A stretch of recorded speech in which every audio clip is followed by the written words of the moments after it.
سلام، امیدوارم حال دلتون باب میلتون باشه. تو این ویدیو قراره حرکات و نکات سرد کردن رو در 5 دقیقه بهتون آموزش بدم.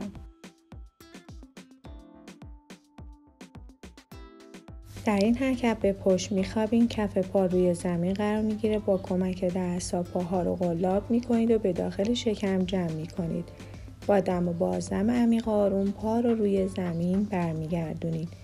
این حرکت رو 3 تا 5 بار میتونین انجام بدین.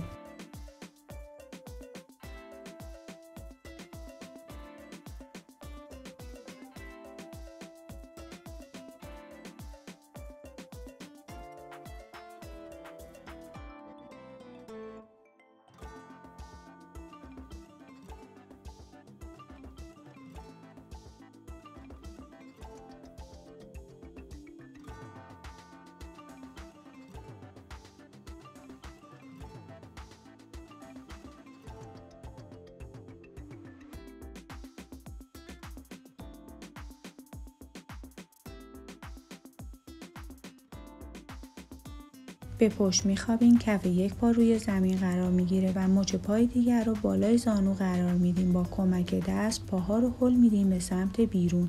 با دم و بازدم عمیق و آروم با کمک دست پاها رو قلاب میکنید، به داخل شکم جمع میکنید. با دم و بازدم عمیق و آروم پا رو روی زمین برمیگردونید و این حرکت رو برای پای مقابل هم به همین شکل ادامه میدید و این حرکت رو میتونید 3 تا 5 بار انجام بدین.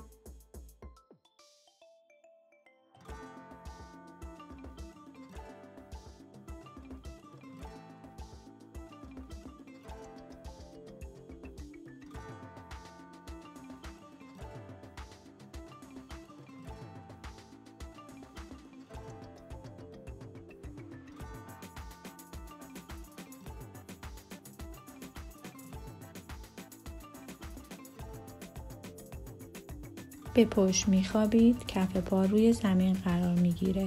دستها رو در راستای سرشانه قرار بدین. سر و پا مخالف یکدیگه حرکت میکنه. این حرکت رو میتونید 3 تا 5 بار انجام بدین.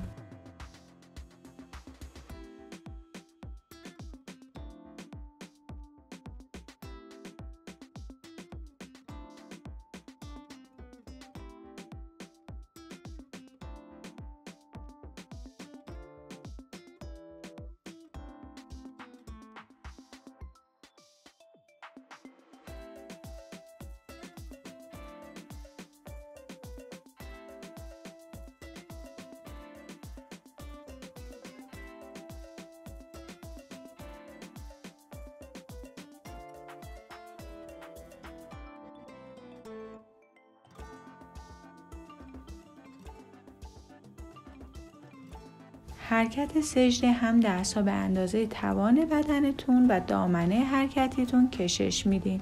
با 3 دم و بازدم عمیق و آروم دست‌ها کنار بدنتون قرار میگیره و این تمرین رو هم 3 تا 5 بار میتونین انجام بدین.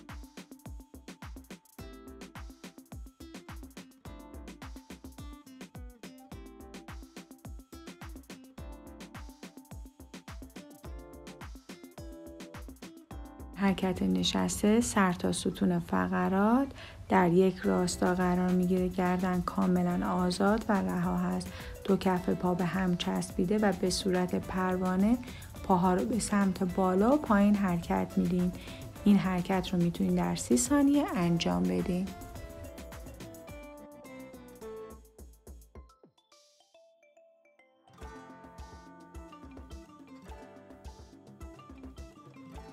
در حرکت نشسته، سر تا ستون فقرات در یک راستا است و به طرفین خم و راست میشین. به اندازه توان بدنتون کشش دست ها رو انجام میدین. این حرکت رو میتونید 30 ثانیه انجام بدین.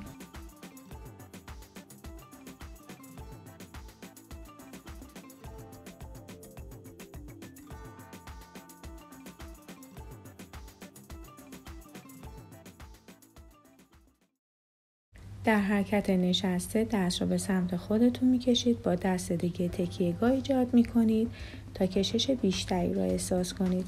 این حرکت رو میتونید 3 تا 5 بار برای هر طرف انجام بدین.